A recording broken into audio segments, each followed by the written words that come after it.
Kali ini, kita akan membedah pandangan dunia Syekh Imran Hosein yang terus terang cukup mengerikan.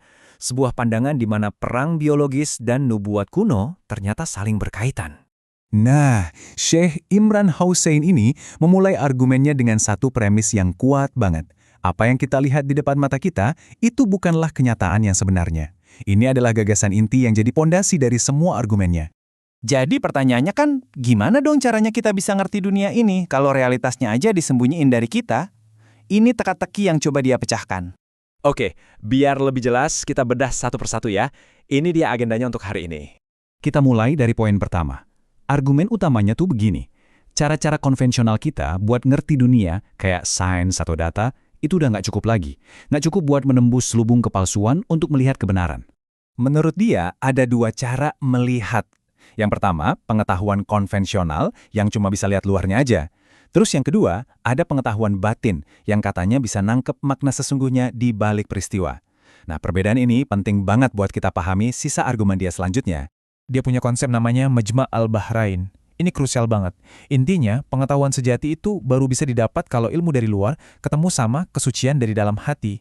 Cuma dengan cara itu, kita bisa lihat realitas yang katanya tersembunyi itu. Oke, sekarang kita lihat gimana kerangka berpikir ini dia pakai buat menafsirkan sejarah lewat sebuah nubuat spesifik. Nah, disinilah argumennya mulai jadi sangat kontroversial.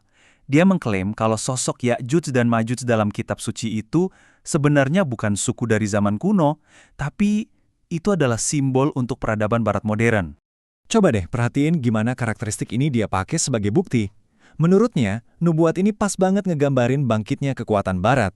Dan yang paling penting, kembalinya bangsa Yahudi ke Yerusalem pas negara Israel berdiri.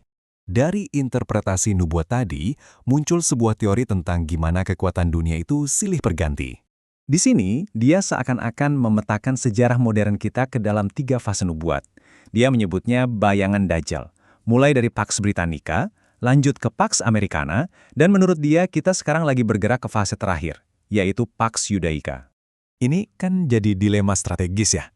Gimana caranya negara sekecil itu, yang jadi pusat tatanan dunia terakhir versinya, bisa bertahan dan berkuasa, padahal di sekelilingnya banyak musuh. Nah, dari masalah geopolitik tadi, si penceramah ini ngasih sebuah solusi, dan solusinya ini terus terang mengerikan. Jadi menurut analisisnya pilihannya cuma ada 2. Apakah negara itu yang harus jadi lebih besar, atau dunia di sekitarnya yang harus dibikin jadi jauh lebih kecil? Dan jawabannya, satu-satunya pilihan yang paling masuk akal menurut dia adalah mengurangi populasi global secara drastis. Biar apa? Biar dunia jadi lebih gampang diatur. Iya, ini dia poin utamanya, diucapkan secara langsung dan terus terang. Inilah inti dari tesisnya tentang apa yang bakal terjadi selanjutnya. Di sini kita bisa lihat logikanya. Dia bandingin perang nuklir sama perang biologis. Kesimpulannya, perang biologis itu jadi pilihan utama karena dianggap lebih aman, lebih mudah, dan gak meninggalkan jejak yang jelas. Oke, jadi berdasarkan semua pemaparannya tadi, dia mengakhiri ceramahnya dengan sebuah seruan atau ajakan buat para pengikutnya. Ini dia semacam panduan bertahan hidup versinya. Intinya, jangan percaya narasi resmi, tarik diri dari masyarakat modern, dan pada dasarnya keluar total dari sistem yang ada sekarang. Dan semua ini meninggalkan kita dengan satu pertanyaan besar ya. Apa yang terjadi ketika keyakinan agama dipakai sebagai kacamata untuk melihat geopolitik?